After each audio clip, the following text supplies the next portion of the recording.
Hi everyone. I'm discussing with you top 20 question of teaching aptitude. This is for the NTA NET examination paper 1.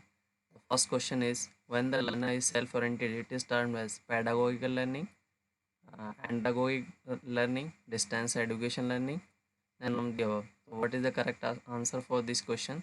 As you understand, we will try to understand one by one option. First is pedagogical learning. If you have studies about the pedagogical learning, it is for child only. Second, it is for child only, it can't be sorry, pedagogical learning is only for child, it can't be option here. But andragogical learning, you have heard about this is for the student who are up to 16 year, or we can say the student who are 16 year or more. So this is the correct answer of this. Distance education is not the correct answer here, so because distance education for all and teacher is also required here. But in andragogic learning, students are mostly self-oriented. Next question is the intellectual skills are reflected by cognitive domain, affective domain, psychomotor domain, none of the above. As you understand, the cognitive domain is the most important part. If you have appeared in examination, in general examination, most of the time people ask about the cognitive domain. This is the only domain where the intellectual part of the man is tested. Affective domain is not so close to this. It is also close, but is not directly related to intellectual part. Psychomotor domain is a different thing. In this psychomotor, we will understand a topic in a certain time, but it is not option here. The correct option is cognitive domain. Next option is next question. Which of the following an independent variable in teaching learning process? So to understand this question, we have to understand the independent variable. What is independent variable? A variable which changed and which is we can say manipulative. Variable is a independent variable.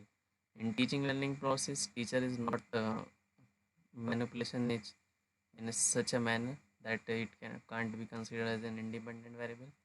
Institution also remain constant. Parents also not directly involved in this process, but the only variable which is affected or manipulated in teaching learning process is student. The correct answer is this student. Next, nowadays teaching is becoming more and more learner centered, teacher centered, group centered, and none of the above. You can understand easily.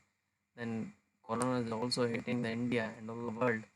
So the more approach is and more focus is on self learning, or we can say the learner centered.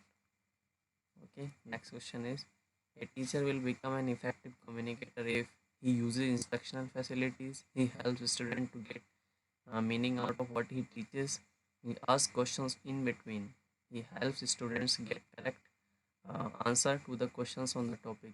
You can understand from here.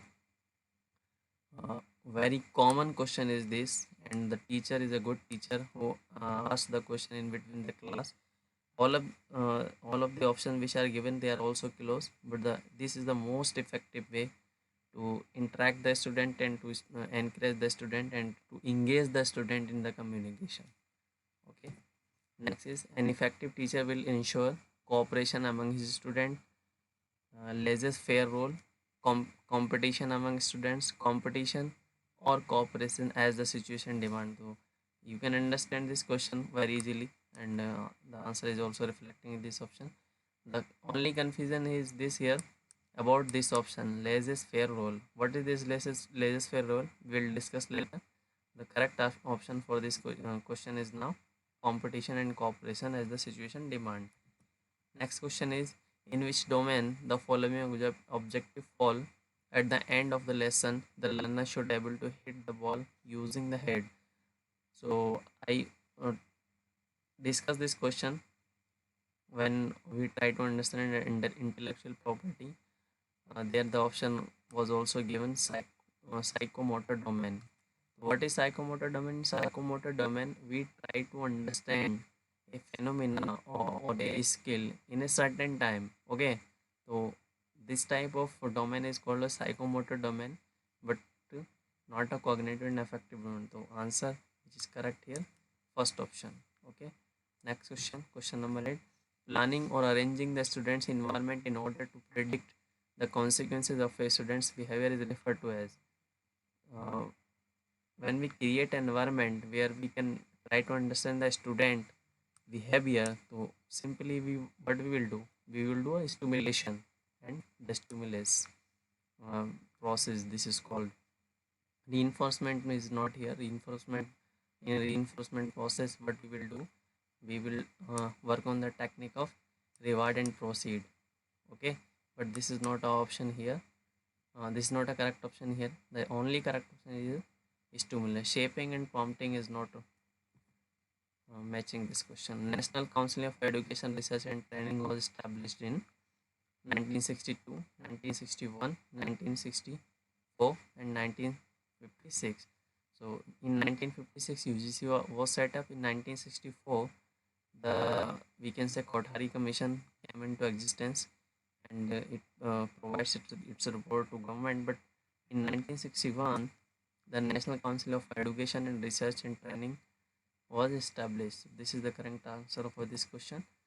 Now we are reaching to the next question, that is question number 10. Which of the following not hamper the effective communication in the class?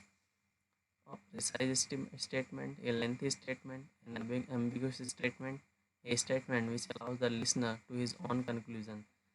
The listener will start drawing its own conclusion and is definitely leads to conflict. This is not a correct answer. An ambiguous statement, this is can't be answer.